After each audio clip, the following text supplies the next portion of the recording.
Me chamo Aaron Cutler, sou da Philadelphia, Pennsylvania, e moro no Brasil faz mais de 13 anos, orgulhosamente. E sou terço do grupo que organiza a Sessão Mutual Films, evento que acontece cada 2 meses no Instituto Moreira Salles. As outras 2 pessoas são minha esposa e colaboradora de longa data, Mariana Shellard, e nossa filha de 8 meses, Ava Shellard Cutler. A Mariana e a Ava não estão aqui hoje porque, infelizmente, o pai da Mariana e o avô da Ava morreu ontem, Philip Sintra Shellard. Temos muito para agradecer ao Philip, inclusive pelo fato de ele ser grande cinéfilo, que sempre nos apoiou e estava presente em muitas das nossas sessões. Então, esta mostra dos filmes de Camille Billups e James Hatch também existe para ele. É uma mostra que se chama Nossa Própria Imagem, espelho de beleza. Os filmes de Camille Billups e James Hatch e se dedica à filmografia completa de casal de cineastas fascinantes dos Estados Unidos. Camille Billups nasceu em 1933 e morreu em 2019, e James Hatch nasceu em 1928 e morreu em 2020. Eu gostaria de indicar 2 livros, rapidamente, depois passar a palavra para a nossa convidada ilustre, Aline Mota. O primeiro livro é da crítica e teórica feminista norte-americana bem importante, Bell Hooks. Se chama, em português, Cinema Vivido, Raça, Classe e Sexo nas Telas.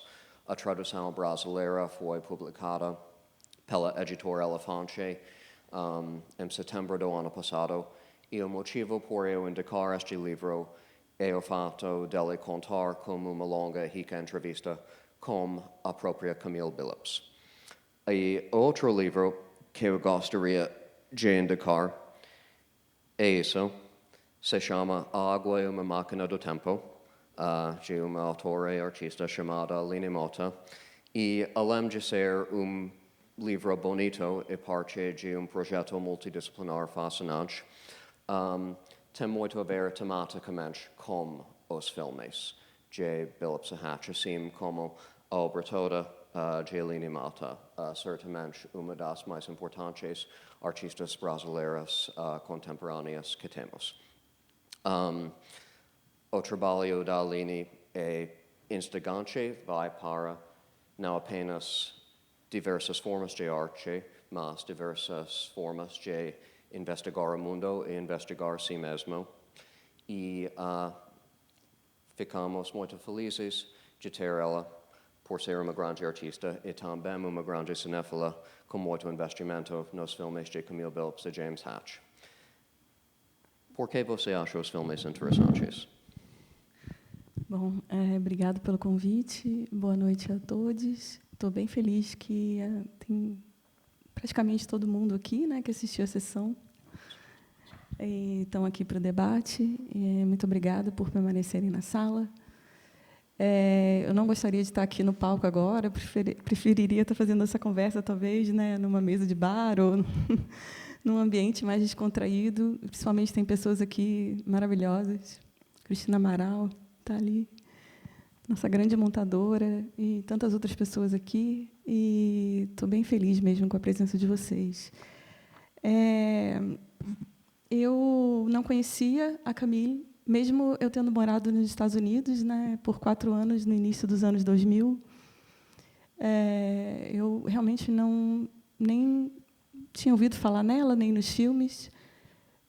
Foi o Aaron que me mandou os links, daí eu assisti e fiquei totalmente chocada. E agora, revendo, parece que eu entendo eles um pouco mais, né? E eu recomendo vivamente que vocês venham amanhã e depois e assistam os outros filmes, porque eles têm esse tema recorrente da família. Então, vocês vão ver nos outros filmes todas essas pessoas de novo. e às vezes mais novas, mais velhas, essas crianças que aparecem, já adultas, já com filhos também. Então, assim, é uma viagem. Eu lembro também, quando eu assisti esses 2 primeiros, e foi logo os primeiros também que eu vi, eu tinha um pouco de dificuldade de saber quem era quem.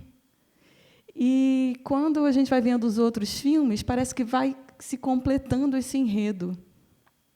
É muito interessante isso, né? Eu separei algumas coisas aqui que eu achei interessantes da biografia dela, e, como eu te falei, eu acho que eu vou falar um pouquinho, depois a gente talvez abra, né, para as pessoas que estão aqui, né, Heitor? Juliano, Márcia, para a gente conversar mesmo, para talvez ser uma conversa. Mas foram coisas que, lendo sobre ela, principalmente um texto da Jasmine Price, que é uma doutoranda de Yale, eu tenho a sorte de conhecê-la pessoalmente, e um dos melhores textos que tem sobre a Camille foi exatamente a Jasmina que escreveu. Ela esteve no Brasil durante a Bienal de São Paulo, ela faz várias pesquisas sobre cineastas negras, então é interessante procurar esse texto, que acho que está na Criterion Collection. Sim, é texto que existe em inglês, se chama A Tendency for Dirty Laundry. Você deve saber melhor como traduzir isso. Pois é, eu queria falar sobre essa lavação de roupa suja. Uma tendência para roupa suja, exato. Ou casos de família, né? Eu acho que é uma tradução bem boa. Mas procurem esse texto, e eu vou fazer referência a ele nas coisas aqui que eu separei. Dessa entrevista que tem aqui, eu fiz uma tradução eu mesma de 3 partes dessa entrevista que ela deu para Bell Hooks, que me impressionaram muito. Eu fiz uma tradução aqui meio livre, mas eu acho que dá para entender. E são coisas assim que me tocaram muito, porque realmente tem a ver com o que eu venho trabalhando nos últimos anos, né? Como fazer esse entrelace de história pessoal, né, da história da minha família, com um contexto maior, como fazer esses cruzamentos de tempos históricos também, como fazer isso de forma fluida. E, então, esses 3 trechos da entrevista me tocaram muito. Eu vou ler aqui, desculpem a tradução. Eu sempre digo às pessoas, quem diz é a Camille, né? Eu sempre digo às pessoas que a coisa mais revolucionária que você pode fazer é um livro sobre a sua vida. Não deixe ninguém dizer que é autopromoção. Você simplesmente faz isso, e essa coisa magnífica, você coloca no papel o melhor que você encontrar. Coloque seus amigos, todo mundo que você amou, e faz muitos desses, até que um dia eles vão te encontrar e saber que vocês estavam todos juntos aqui. Outro trecho também que me marcou muito é um trecho que ela fala da Margaret, que é a mãe adotiva da Krista. E é muito interessante também que o nome do filme é Procurando por Krista, né? Como ficou? Finding Krista. Encontrando Krista em nossa tradução. Só que, na realidade, quando a gente vê, é o contrário, né? Quem foi procurar a Camille foi a Krista, né? Então, é interessante isso, né? Esse jogo. E, nesse trecho, ela está falando da Margaret, que é a mãe adotiva. Eu fiz uma escolha consciente de retratar a Margaret como ela é. Foi o meu presente para ela. Ainda assim, eu sou culpada pelas pessoas que viram o filme, que veem Krista e Margaret como santas. E eu acho, como uma total bitch. Como traduz isso? Não sei. Safada. É isso, né? Obrigado, Heitor. Eu digo, eu não sou uma bitch. E elas não são santas. Eu editei o filme. Em inglês, ela diz cut, eu cortei, né? Eu editei o filme. Pessoas acreditam em filme. É assustador quando as pessoas dizem isso é verdade. Quando você tem um monte de verdades no chão, verdades na estante e mentiras no filme. Um filme é construído. Um filme documenta a realidade. Não é o mesmo que revelar a verdade. Então, eu acho bem interessante esse paralelo que ela faz entre realidade e verdade. E dessa construção mesmo, dessa montagem, dessa edição do filme, que parece, a gente assistindo, que ela não se arrepende, e que eu acho que tem essa coisa muito moralista de que ela não sente remorso pelo que ela fez. E um outro trecho que também ela fala que é uma coisa que eu acho que documentaristas ou pessoas que trabalham com histórias muito íntimas, às vezes são acusadas de narcisistas, de exibicionistas. Então, ela fala um pouco sobre esse texto aqui, sobre essas coisas, né? Ser chamada disso. É provavelmente exibicionismo da minha parte. Algumas pessoas dizem que os nossos filmes têm uma tendência para a lavação de roupa. Os filmes são o que eles são, e não o que as pessoas querem que ele seja. Também eu acho isso muito interessante. Dito isso, eu só vou contar algumas coisas aqui que eu separei da história dela, porque o que eu acho que a gente aqui no Brasil é tão interessante, a gente não tem muitas Camilles, né? E no sentido de quem teve condições também financeiras de fazer esse tipo de filme, se dedicar a isso. Então, vendo a biografia dela e vendo também a família e as outras pessoas da família dela, dá para entender por que ela se tornou a artista que ela se tornou e por que ela conseguiu fazer esses filmes. Ela foi escultora, gravurista, arquivista, escritora, arqueologista cultural. Isso é uma fala da Jasmine. Professora, ceramista, atriz e documentarista da família. E a Jasmine também diz que ela se recusou a limpar o material e não se disciplinar e nem os seus assuntos, né? Como você disse, ela nasceu em Los Angeles em 1959. É muito interessante fazer o paralelo. Ela nasceu em 33. Desculpa, em 33. Falei que 59 foi quando ela conheceu o Jim, né? Ato falho. E é muito interessante fazer também essa comparação nos filmes, depois, quando a gente assiste todos eles, comparar Los Angeles e Nova York. E por que esse casal se mudou para Nova York, o que levou a isso, toda essa ambiência que a gente vê mais nos outros filmes, né, de efervescência cultural. Os pais dela vieram do sul dos Estados Unidos e, nessa coisa que é chamada de grande migração, foram morar em Los Angeles. E eu acho tão interessante que todos os textos sobre a Camille falam que ela vem de uma classe média. E, para a gente que é brasileiro, principalmente no primeiro filme, que é o Suzanne, Suzanne, é difícil a gente encaixar um pouco essa família como classe média.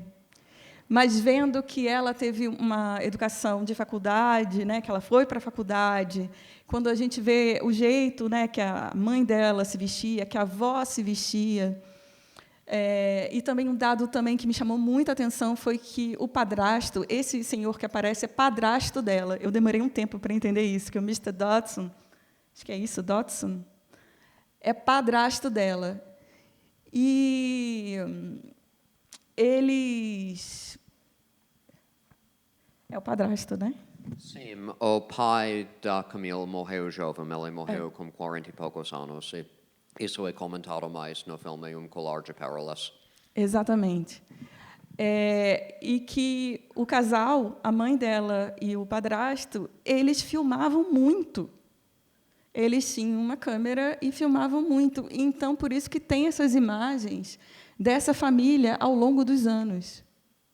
A gente consegue até perceber, eu não sei também se é nesse filme ou nos outros que eu já estou misturando, mas até uma transformação na estética da própria Camille. Uma estética bem mais classe média, e depois a gente vê ela meio que transformada em artista, né? Sempre com aquele mesmo cabelo, com aquelas mesmas roupas, com uma trança, com aquele penteado. E é muito interessante a gente também acompanhar essa montagem dela também como artista, né? E entendendo também essa família de classe média e por que ela não abortou, por exemplo. Questões assim, né? Mas para a gente parece uma fricção assim um pouco, né? Parece que, pelo menos para mim, eu não entendi de imediato a situação social daquela família. Talvez vendo por lentes brasileiras, né?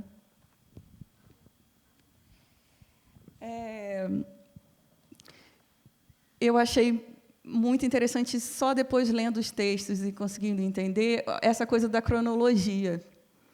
Então, ela conhece esse cara do exército, né, o Stanford, e engravida dele. Eu acho que ela tinha 23 anos, é isso? Por aí, né? 23.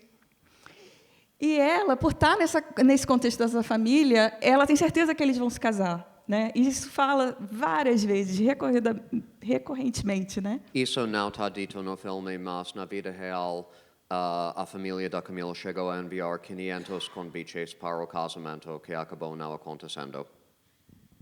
500. 500 convites, né?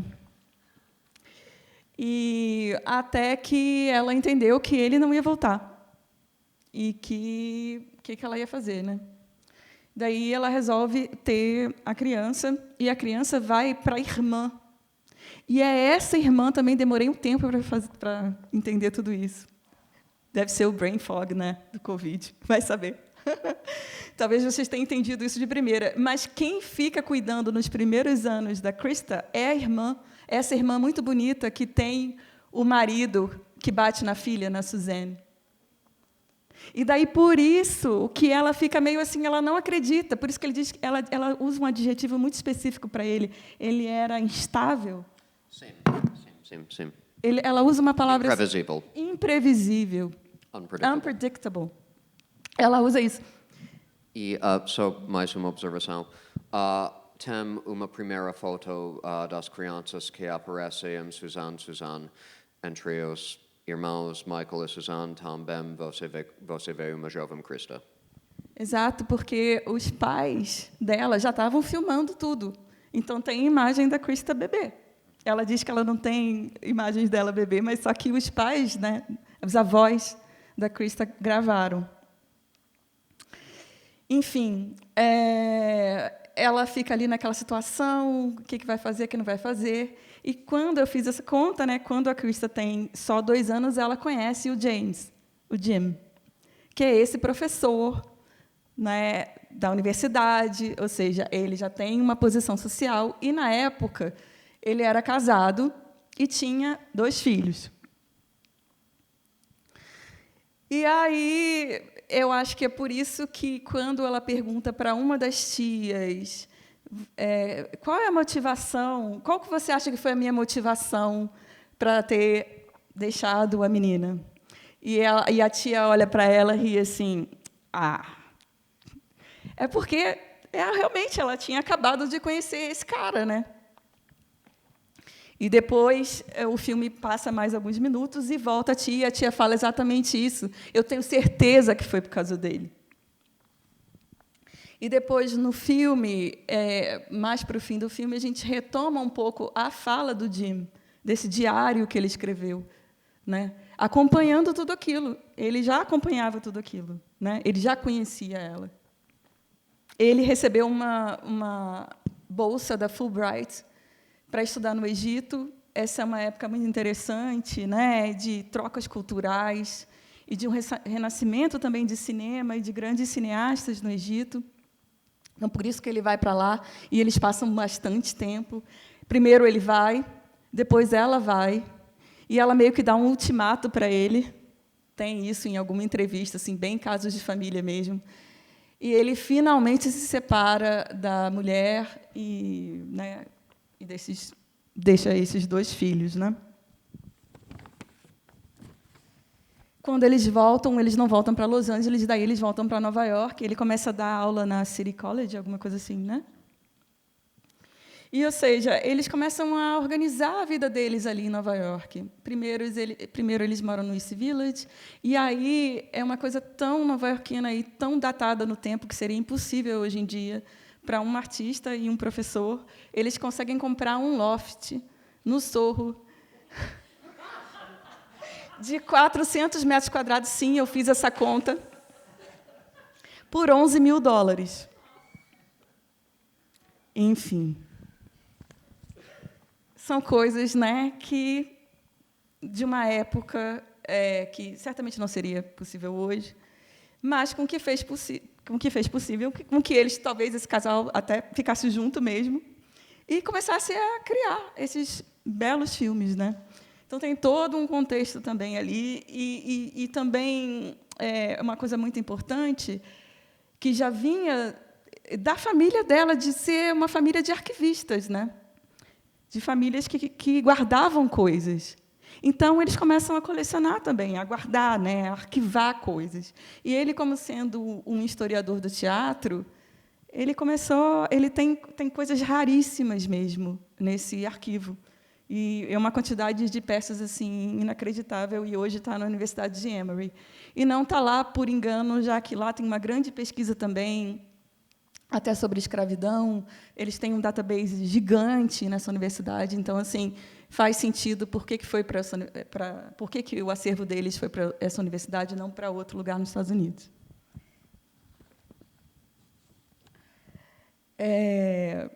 Uma coisa interessante também que eu achei que essa coisa da filmagem, né, e da criação dos projetos, que era uma coisa totalmente de família, ou seja, era o casal, e quem filmava era o filho, o enteado dela.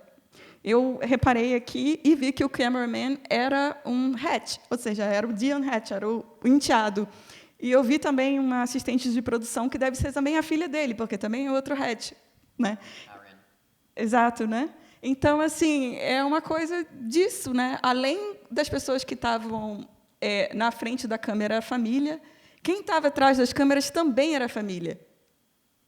Então, tudo isso gera uma intimidade, né? Então, por isso os filmes são tão diretos, não? A Jasmine chama atenção para uma coisa também que eu achei muito linda, a centralidade que tem a cozinha na família. Tem a cena, né, da avó com a filha e a mãe, né, que é a Billy, e a sua filha, que é a Suzanne, elas estão ali se arrumando, e tudo acontece ali na cozinha. Lembrando também um trabalho também muito conhecido de uma fotógrafa chamada Carrie Mae Weems, que também tem o Kitchen Series.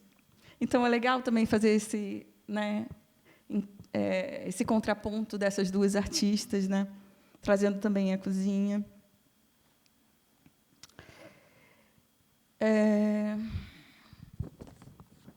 Vamos ver.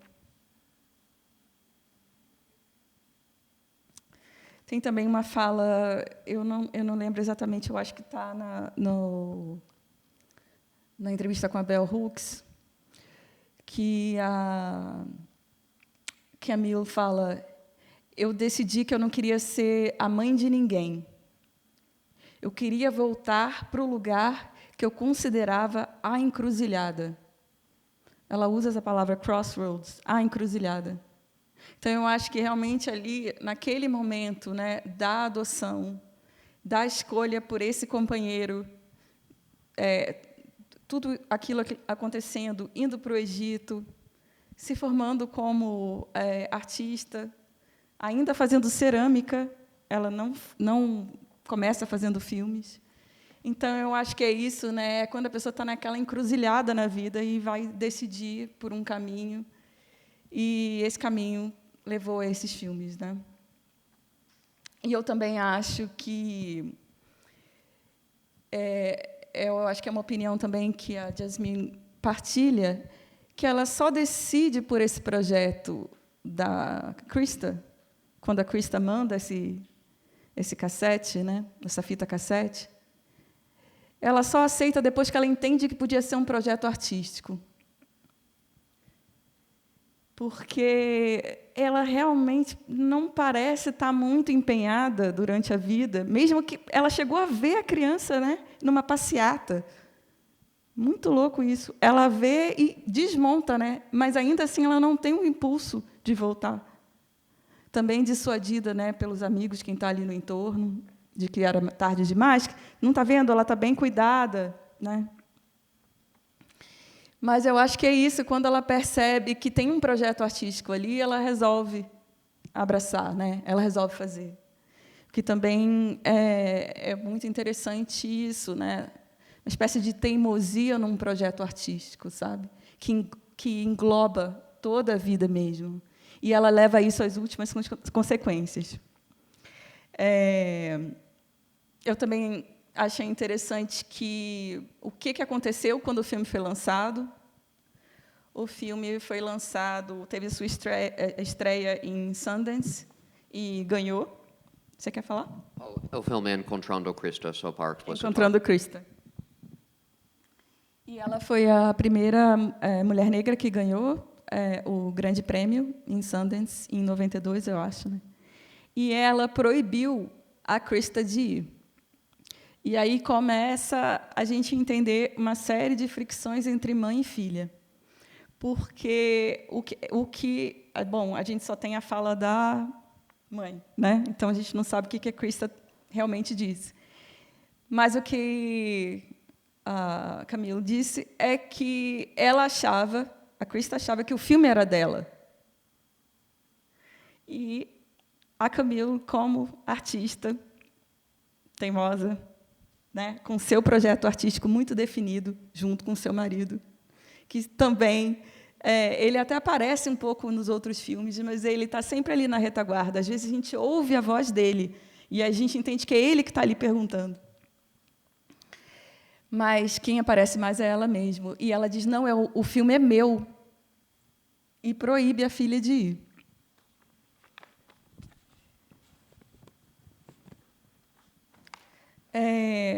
Também fazendo um contraponto entre os dois filmes, tem aquela cena no Suzanne e Suzanne que é mãe e filha, né?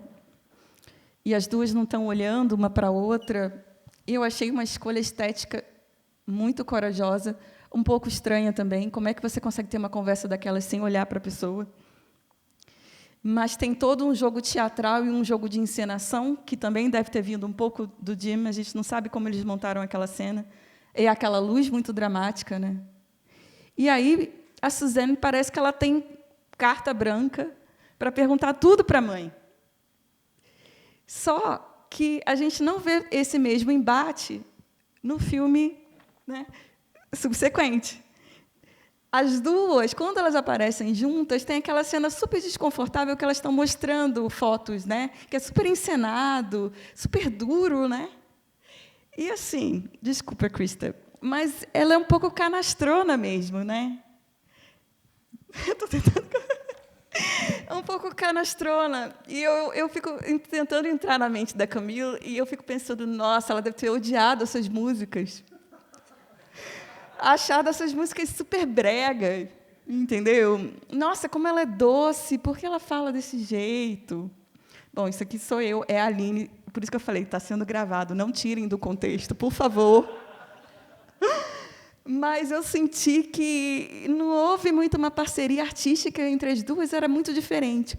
E também muito interessante que a Margaret é uma cantora excepcional. Ela conquista na primeira nota. E a gente ouve duas músicas da Krista e fica... Ah, não sei, não. Porque ali era Whitney Houston, né? Não dá. Fica realmente defasado, né? Enfim... Mas é isso, né? Não tem essa cena do embate das duas. A gente fica sabendo pelas entrevistas, né? E não pelo que a gente vê no filme. E além de ter colocado esse título que é totalmente... leva a gente para um outro lugar de encontro que não existiu.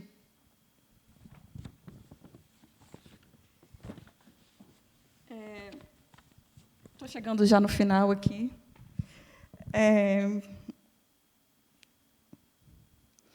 disso, né, de um certo ciúme, e também nos textos, principalmente, eu acho que é da Sacha Bonnet, é isso? Sim, sim. Aparece um pouco, muito evidente, uma espécie de competição entre as filhas, e também uma espécie de ciúme da relação que a Krista desenvolveu com o Jim, que eu acho uma coisa muito comum entre mãe e filha, e principalmente uma filha tão linda quanto a Krista, né? Vai saber o que se passou ali na cabeça dela, mas eu acho que está dentro dessas nuances tão complicadas, né, de relações e tal. Isso também não deve ter ajudado. Uma frase que eu achei muito interessante, uma frase também da Jasmine, que ela diz que os filmes são um retrato coletivo, onde ninguém é julgado, mas todo mundo é questionado. E, para terminar, eu acho que é a parte mais triste, na verdade, dessa história toda, sinceramente, é que a Krista faleceu com 59 anos, no Bronx, sabendo que a mãe dela está lá no Sorro, né? Em 2016, ou seja, em 2016 o Sorro já é o Sorro e o Bronx continua sendo o Bronx. E ela morreu do coração. Ela teve um ataque cardíaco com 59 anos. E elas não se falavam há 3 anos.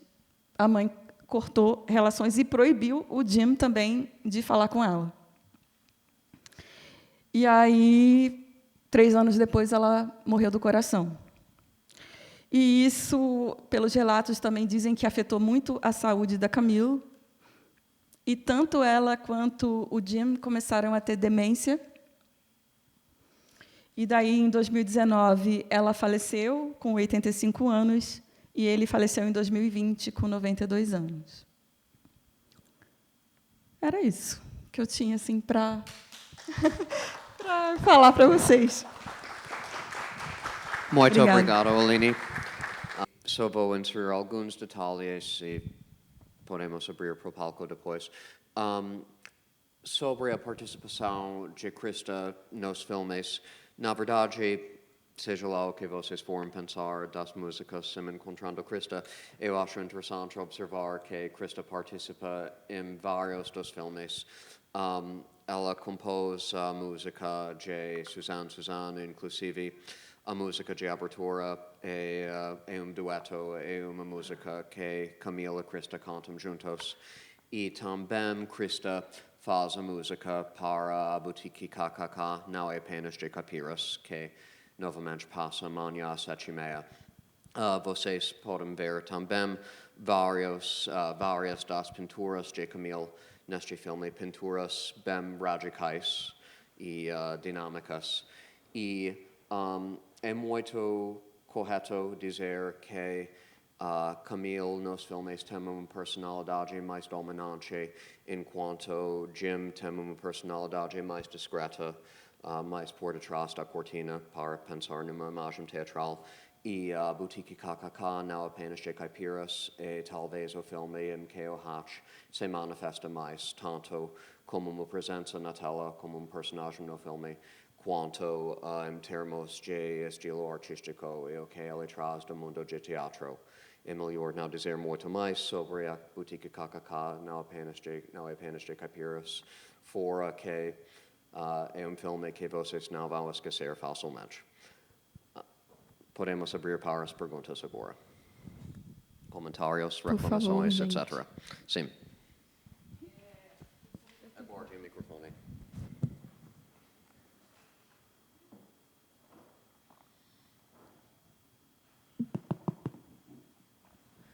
Boa noite, meu nome é Bianca, mais conhecida como Bibi. Obrigada, Aaron, de novo, por trazer os filmes. Obrigada, Aline, por todo esse resumo maravilhoso. Na verdade, as duas têm uma personalidade absolutamente forte, né? Então, elas ficam brigando. Eu queria saber se você sabe quanto tempo ela demorou para fazer, porque a gente vê as fotos do aeroporto, está escrito 80, 81. Só que o filme foi lançado em 92, tem coisas de 90. Então, aquela história dela, eu estou ouvindo aqui a fita da minha filha, aquilo é muito encenado, né? Você vai percebendo que é meio estranho, mas a hora que você vê as datas, você fala assim, isso foi encenado, ela estava planejando isso faz tempo, ela pegou isso e contou uma narrativa bonita. Mas as duas têm uma personalidade fortíssima. Então, eu meio que entendo numas, né? Eu entendo a atitude, concordar não, mas assim, eu entendo a atitude da Camille proibindo. É uma briga de egos, mas assim, eu não julgaria, porque no fim das contas, a Krista teve uma vida ótima, né? Então, eu não vejo ela como bitch, na verdade. Para mim, eu não considero uma escolha, ainda mais numa época, né, anos 60. E sim, e assim, eu vejo, a hora que eu comecei a ver que eles estavam filmando, eu falei assim, essa família não é de baixa renda, não. Eu, nos anos 80, 90, não tinha gravação, e os meus pais eram fotógrafos, a gente tinha câmera, a gente nunca teve câmera de vídeo. Então, você vê que é uma família que tem meios, né? Mas muito obrigada por todas as informações, porque eu não tinha associado que era irmã. Demorou 10 anos, né? Sim, sim. Demorou uma década para fazer Encontrando Cristo, sim. E só uma observação que acho interessante, antes de passar a próxima pergunta para Juliano. Encontrando Cristo foi, sim, muito bem recebido por muitos críticos quando estreou, mas também gerou muitas polêmicas, assim como vários dos filmes do casal, principalmente pela posição que Camille até diz no próprio filme de que dar Cristo para a adoção é um ato feminista. Isso foi, para muitas pessoas, uma provocação que gerou muita discussão em torno do filme. Juliana.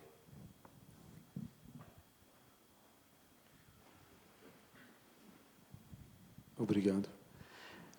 Primeiro, gostaria de parabenizar a mostra, o Instituto e o trabalho da Mutual Filmes, que é um trabalho seríssimo de programação já feito há muito tempo aqui, um dos trabalhos de programação de cinema que eu acho mais brilhantes no Brasil, em São Paulo, em bastante tempo. Juliano é um dos nossos melhores críticos, aliás, então essas palavras não são precisa, muito não precisa bem-vindas. devolver. Não, porque, de fato, e trazer, eu acho que esses filmes, filmes sobre, né, memórias negras para o Brasil, acho que é uma oportunidade muito interessante. Eu acho que há muita gente que vai se interessar e se inspirar nesses filmes, como nós aqui, que tivemos esse privilégio hoje. E eu, enfim, estou vendo pela primeira vez. E, de fato, há uma dificuldade nesses filmes, ao mesmo tempo, um certo mistério neles, no sentido de o que diferencia, como vocês falaram, do programa Casos de Família, da Cristina Rocha. Me parece que é uma coisa que, num impacto, assim, primeiro, me parece de muito destaque, é algo que hoje, em 2024, me parece muito raro, que é uma espécie de... eu não sei como falar isso, o contrário do sentimentalismo. Mas não é exatamente uma frieza, mas é uma coisa muito direta. E, ao mesmo tempo, acima de tudo, sem querer sem querer esticar as coisas fortes, mas é uma coisa que é frontal e, ao mesmo tempo, muito direta, e fala de uma coisa, corta e mostra essa coisa, fala de uma coisa e mostra, e, ao mesmo tempo, tem uma coisa muito... um trabalho que eu acho que isso tem a ver com a questão íntima e pública, né? Me parece ser um trabalho de elaboração, no sentido de trabalhar para fora. Tanto que as próprias músicas... não, elaborar para fora, né? Tanto que as músicas têm algo disso, né? Tudo me parece que se materializa nos filmes.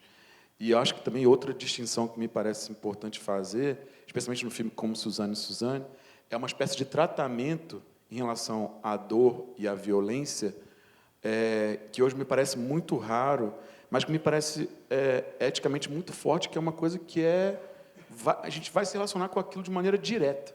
E aquilo se liga com um monte de pessoas, um monte de imagens, um monte de questões, mas aquilo é concreto, sacou? Meu pai me bateu, mostra. E aí conta tudo como era, e aí o cinto entrou na perna e voou sangue, e assim, aí vai para a próxima, e vai para a próxima. Isso me parece algo que talvez esses filmes possam inspirar e nos fazer pensar sobre debates sobre essas questões que são tão difíceis, que eu talvez nunca tenha visto elas serem tratadas dessa maneira, uma espécie de destemor em relação a todos esses lugares que são, em geral, bloqueados por discussões muito moralistas, né? Os filmes têm algo muito fortemente não moralista. E eu acho que essa é uma belíssima contribuição. No fundo, obrigado. Eu queria falar um comentário sobre isso, antes da gente passar aqui. Eu acho que isso fica muito... Quando eu cheguei, Márcia me perguntou, e aí, não sei o quê, os filmes? Eu falei, nossa, que ar fresco, né? Que bom ver esses filmes, né? Porque agora a gente tem recorrentemente também vendo mais produções negras, mais, né, pessoas marginalizadas também fazendo filmes, tentando criar uma poética, e às vezes cai muito nesse sentimentalismo que você falou, o trato com o material, né? Como é que faz esse jogo? E é muito difícil. E no Suzanne é brilhante o jeito que isso se dá. E só um detalhe antes da gente passar, que me chamou também a atenção, né, lendo e nas entrevistas, é que, no momento, parece que, num primeiro corte, quem ficava em evidência era esse pai, o Brownie. E, a partir do momento que eles notaram, né, que quem estava sendo protagonista era o pai, eles reorganizaram o filme para que a Suzanne tivesse aquele embate final. Parece que a gente vai armando esse clímax, né? A gente vai armando para a cena final de confronto das duas, em que as duas estão olhando para frente. É um confronto que as duas estão olhando para frente. Então, muito interessante e muito... Eu também nunca tinha visto filmes assim, sobre esse tema e com esse trato do tema. Heitor.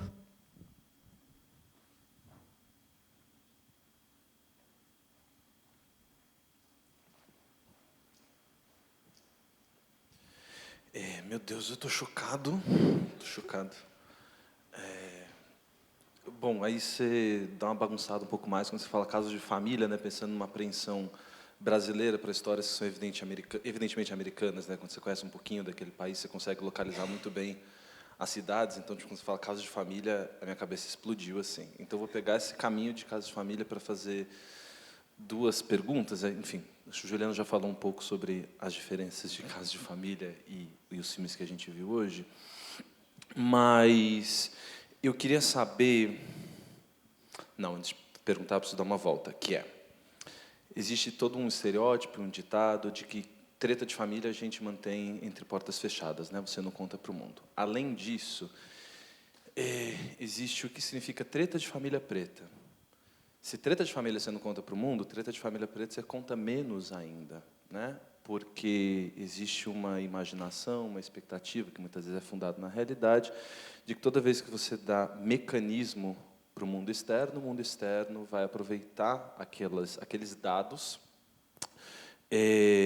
para agir de maneira racista. Traduzindo o que eu estou falando, quando o Will Smith bateu na cara do Chris Rock, o Kareem Abdul-Jabbar escreveu um texto basicamente falando que você não pode agir dessa forma, esse tipo de coisa, você resolve entre quatro portas e tal. E aí eu queria saber quem que a Camille e o James visualizava como público. Eu estou entendendo muito eles como artista. A gente está aqui comentando o filme com uma artista que claramente está se relacionando com questões específicas enquanto artista. Então, eu queria... Pode ser meio boba essa pergunta, a gente está falando de dois realizadores, artistas, etc. Então, né? Mas eu queria saber quem que eles visualizavam como público e como eles se relacionavam com o audience at large, né? Com o público em geral, porque a gente está falando de uma família específica, a família deles, né? Mais da Camila, enfim, família deles. Então, como é que eles se relacionavam com o público, ainda mais pensando o segundo filme, que acaba virando uma espécie de julgamento, né? Ela está certa, não está, enfim. E aí a gente perde outras coisas de dimensão. Então, tem isso, que era público. Segundo, uma pergunta para a Aline, que em algum momento, eu acho que no Suzanne, fala-se sobre fazer as pazes, e eu nunca te perguntei isso, então eu queria perguntar agora se essa ideia de fazer as pazes, remendar o passado, é um desejo que te motiva ou não na sua obra, no seu fazer artístico, na verdade. Essa é uma segunda pergunta. E, desculpa, não quero monopolizar, gente, mas eu estou um pouquinho chocado, eu raramente falo em debate. Terceira pergunta, eu acho... Ah, não. Se a gente tem... Bom, você comentou sobre a cena da mãe e filha, que é esquisita por todos os dispositivos formais que você falou, voltando, Suzane, é esquisita e chama atenção pelos dispositivos formais, mas também chama atenção por conta do arco da cena. Começa com a Suzane perguntando coisas, inquirindo, ela é a protagonista da história, ela está dando nome à dor e, de repente, vira sobre a mãe. Então, eu queria, na verdade, perguntar... Vira sobre as duas, mas vira especialmente sobre a mãe.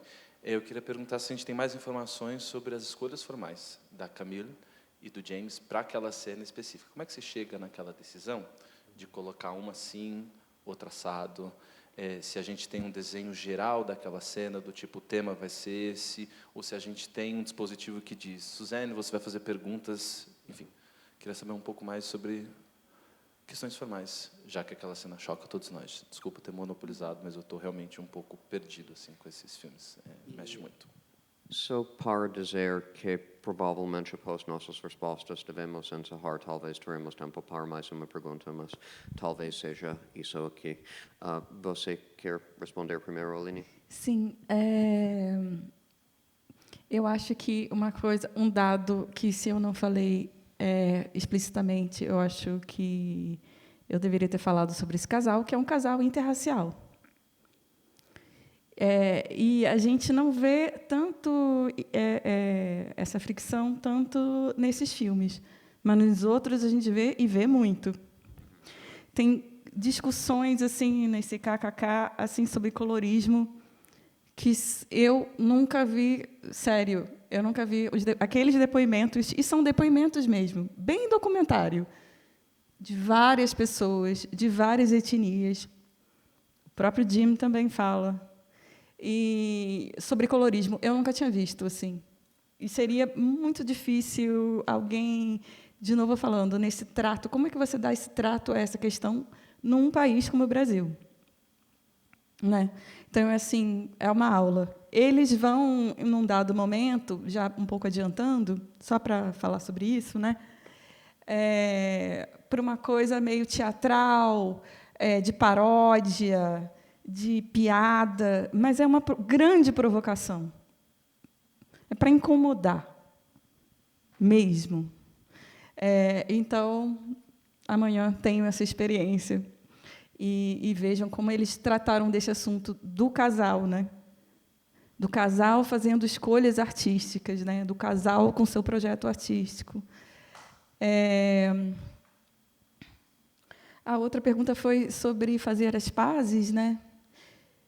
É falado isso no Suzane, né? E é triste porque ela diz que ela está tendo um momento ali com o pai dela, que ela quer perdoar, né? Ou que ela quer falar alguma coisa, dizer que amava. Bom, ele já está morto, né? Talvez só assim que você consiga dizer certas palavras, né? E aí uma tia faz uma piada. E eu pensei um pouco assim, né? Poxa, é uma coisa da treta da família negra, né? De estar sempre fazendo uma piadinha para ver se, né, melhora, ou se o ar muda, ou se a gente não toca nesse assunto agora, se a gente desvia. É pesado demais falar sobre isso. Então, eu acho que vai um pouco... Eu tiraria esse exemplo específico para falar disso, que, num momento que tenta, né, ser até sentimental, de uma pessoa que causou tanto dano, né, que tem ligação direta, claro, as pessoas fazem as suas escolhas, mas tem ligação direta com o destino que ela teve, né? E, ainda assim, ela quer um momento que ela chamou de fazer as pazes, né? Ou dizer que amava, enfim. Se eu tenho interesse nisso no meu trabalho, eu não sei se exatamente eu usaria essas palavras, mas eu usaria o lidar com isso. Lidar com isso, falar sobre isso, lidar com isso. E aí eu uso vou usar até uma palavra militar, todo um arsenal para lidar com essa questão. Então, talvez por isso que é livro, é filme, é fala, é performance, né? É fotografia, é tudo, né? para mim, assim, eu não vejo diferença entre os projetos artísticos. Para mim, literatura é filme, é teatro, é tudo junto, é comentário social. Não é? Então, talvez, para lidar com uma questão tão complexa, eu utilize tantos meios. Né? E é interessante que, no Procurando Krista, Finding Krista, é isso, né? Encontrando. A Camille dá tantas voltas, né, para não fazer esse embate. Tantas voltas ela dá. Coloca uma coisa do Yodel, né? Faz isso, faz um monte de piadinha. E você fica, gente, o que foi aquela cena? Para que isso? Fica dando volta, né? Não está indo direto ao ponto, pelo menos não na câmera, mas pelas suas atitudes, ela está sendo bem assertiva. Né? Mas na câmera a gente vai vendo aquelas encenações e esse confronto que não chega na câmera. Né? Fica até uma coisa apaziguada. E que outra pergunta? Da recepção. Eu falei do casal interracial, e eu acho que era legal você também falar, talvez você tenha lido mais sobre isso, mas esse lugar no Sorro era um lugar de grande encontro, de grande efervescência, e eles foram mentores de uma infinidade de artistas. Então, por isso que tem aquelas cenas que aparecem as pessoas. E, às vezes, eu não sei se é nesse filme ou nos outros, aparece um pouco desse ambiente, desse loft, cheio de gente, e as pessoas trabalhando, né? E uma biblioteca, e tudo ali muito efervescente. Né? Então, teve toda essa ambiência, né, de Nova York, daqueles tempos, que eles foram grandes ativistas mesmo, né? Ativistas do teatro negro. O Jim, um dos maiores especialistas em teatro negro, um cara branco, né? Dando aula na universidade, ou seja, sobre isso, tendo toda uma biblioteca sobre teatro negro. Então, eu acho que é um pouco desse ambiente, né? Que eu acho que foi a sua pergunta. Sim. Eu acrescentaria, a gente gosta de todos os filmes da mostra, mas, neste momento, eu especialmente indicaria filme que vai passar na quinta chamado Mulheres Mais Velhas e o Amor. Entre outros motivos, por tratar justamente dessa comunidade, retrato comunal, entre outras coisas. E algo que me interessa, por exemplo, sobre a sensibilidade feminista de Camille Billups, é que é muito mais importante para ela falar como uma mulher do que como uma mulher negra especificamente. Ou seja, quando ela fala, você pode discordar disso, mas Mulheres Mais Velhas e Amor, por exemplo, você tem panorama vasto de vozes. Você pode discordar. Não estou discordando, mas é posicionado, né? Esse lugar dela é posicionado. Então, assim, mesmo que talvez às vezes faça um panorama maior, está sempre centrado, né, nas questões de pessoas negras, de todos os filmes, né? Márcia, vamos terminar a última. Fala, Márcia. É só um comentário e eu juro que eu não vou comentar o seu comentário. Mas posso fazer mais uma inserção antes de Márcia? É que é sempre importante para o casal ter uma diversidade de vozes. Por exemplo, Colar de Pérolas, embora oficialmente se trata de filme sobre homens negros, a irmã da Camille tem uma voz bastante importante no filme. Sempre tem uma diversidade de raças e uma diversidade de géneros e orientações ideológicas. Então, eles queriam muito não falar para apenas determinado público. Eles dojetam foram artistas comerciais, mas eles queriam falar como amplo público, da forma que conseguiu encontrar os filmes deles, que como documentários, tinha seus determinados canais de distribuição, mas eu diria que eles não tinham determinado público, em mente especificamente, fora pessoas que eles já conheceram e pessoas que eles imaginaram conhecer. Concordo.